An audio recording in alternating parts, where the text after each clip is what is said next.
Bom, nós estaremos então dando continuidade à quarta e última parte da mensagem com o tema: como Deus se relaciona comigo. O texto que nós escolhemos para a reflexão foi Lucas capítulo 22, a partir do verso 19. E hoje nós estaremos lendo a partir do verso 31. Só para fazer uma análise, fazer um resumo do que falamos até aqui, na primeira parte da reflexão nós falamos sobre as interpretações sobre Deus ao longo do pensamento da história cristã. Nós mostramos aqui 4 formas de interpretar a relação de Deus com o homem, com a criação. A primeira que nós falamos é de um Deus que controla tudo, que tudo está controlado e tudo está fixo. Esse Deus, ele elimina totalmente a capacidade do ser humano de ter liberdade, né? Segunda parte, nós falamos daquela visão chamada, muito utilizada para a filosofia, chamada deísmo.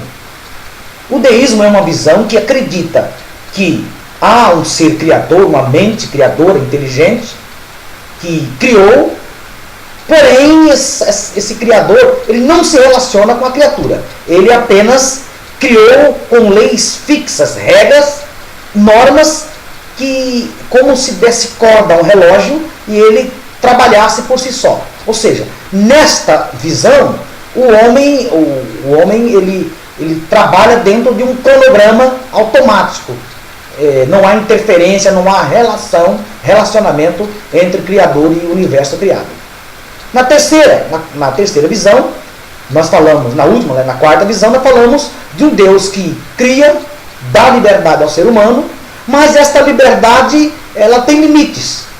O homem tem liberdade real, porém Deus também tem a sua soberania. Falamos que esta visão, ela dá um conflito, porque alguns defendem que há incompatibilidade entre um Deus criador e esta liberdade humana. Bom, e na primeira parte da reflexão, na segunda parte, nós meditamos sobre a ceia, né? No Evangelho que escreveu Lucas, quando Jesus fala que na mesa dele estaria Judas.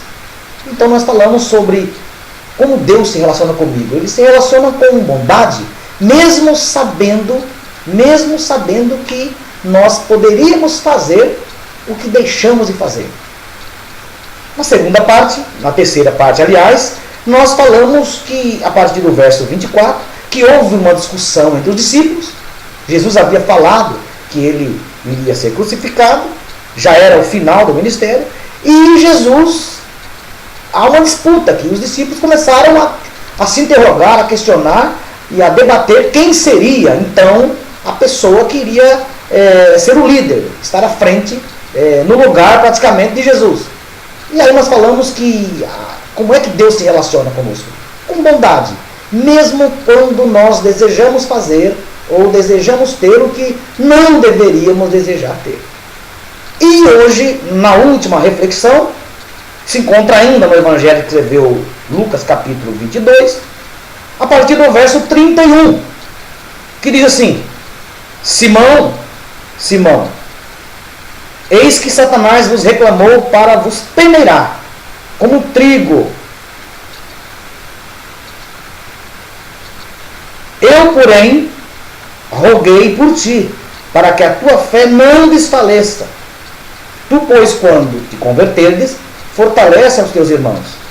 Ele, porém, respondeu-lhe: Senhor, estou pronto a ir contigo, tanto para a prisão, como para a morte. Mas Jesus lhe disse: Afirmo-te, Pedro, que hoje 3 vezes negarás que me conheces, antes que o galo cante. Então, o texto continua, e Jesus adverte Pedro, dizendo: Pedro, olha, você está na mira do inimigo da sua alma, da sua vida. E na minha oração, eu intercedi por você, para que você não perdesse totalmente a fé. Pedro responde: Eu, Senhor, estou pronto para ir contigo à prisão e até a morte. 4. Como é que Deus se relaciona conosco? Deus se relaciona conosco com bondade, mesmo quando nós nos comprometemos a fazer o que não sabemos se podemos fazer. Deus se relaciona conosco quando nos frustramos por achar que podemos fazer, quando na realidade não sabemos se podemos fazer.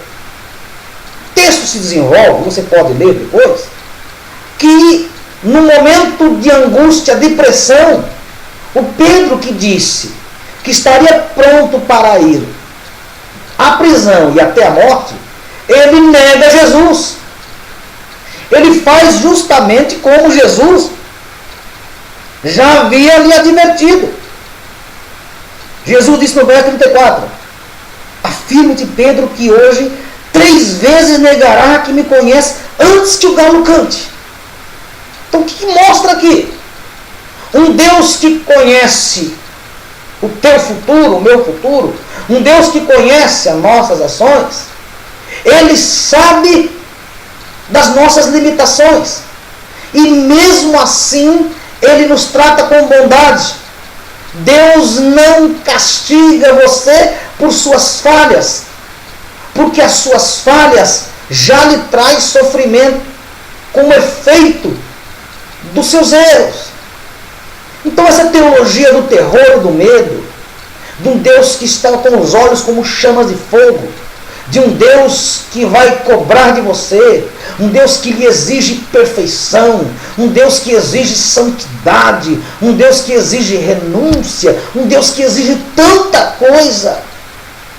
Nós vimos aqui, Cristo como Deus que se fez carne, olhou para Pedro, que havia lhe prometido fidelidade, da prisão até a morte, e diz, eu sei que você pode prometer o que não pode cumprir. Você pode se propor a fazer o que não pode fazer.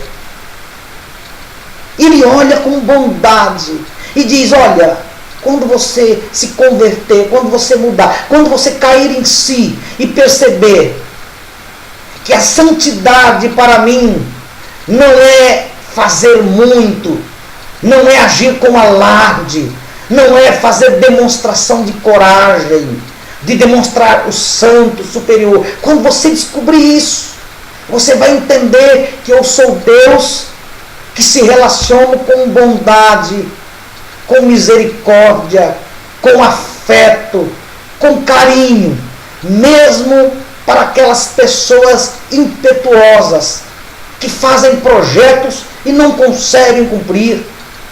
Pessoas que planejam, entram com avidez em projetos e se complicam e tem que parar no meio do caminho. O Deus que se fez carne em Cristo diz, eu sou o Deus que dá liberdade para você agir, mesmo sabendo que você vai errar. Isso é interessante. O interessante é que Jesus mostra para Pedro que ele estava errado sobre o juízo que ele tinha sobre ele mesmo. Mas nem por isso Jesus o recriminou, reprimiu. O Deus que se relaciona comigo e com você, ele olha para Judas e diz, eu sei que você vai me trair, mas eu quero que você sente a minha mesa. Porque na mesa do Deus que se fez carne, o traidor é digno de bondade. Na mesa do Deus que se fez carne, quem disputa o poder, até mesmo para oprimir, é digno de bondade. Na mesa de Jesus, diante do Deus que se fez carne, até aquele que falha nas suas promessas, que não consegue ir adiante, que faz juízo errado sobre si mesmo, é digno de liberdade para errar e reconhecer os seus erros.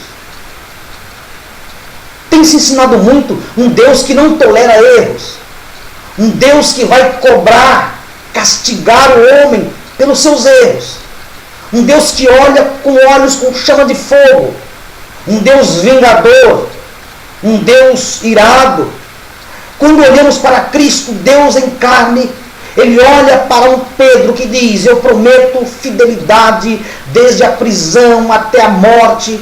E Ele olha e diz: eu conheço o teu futuro, mas não vou lhe tirar a liberdade, não vou lhe tirar a oportunidade de usar esta liberdade para que você cresça, para que você aprenda.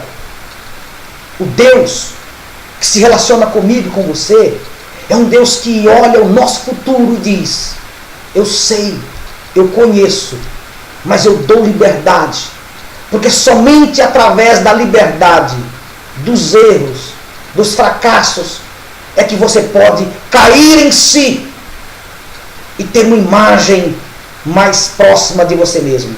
Jesus diz no texto: quando te converteres, avisa os teus irmãos, para que você não desfaleça, eu já intercedi por você. O Deus em carne, Ele não interfere, Ele não pega na sua mão e lhe carrega. Não. Pai que faz isso com o filho, ele tira a capacidade do filho de aprender, de ter segurança nos seus passos. Ele olha para Pedro e diz: Pedro, eu conheço o seu futuro, eu sei que você não vai conseguir, já intercedi por você, mas não vou lhe impedir, porque eu sou um Deus que costumo agir com bondade, até mesmo para com aqueles que acham que pode fazer alguma coisa, acham que tem condições, mas eu sei que não tem condições. Esse é o Deus em carne, esse é o Deus do Evangelho, esse é Cristo, o Verbo que se fez carne e habitou entre nós. Esse é o Deus verdadeiro da Bíblia.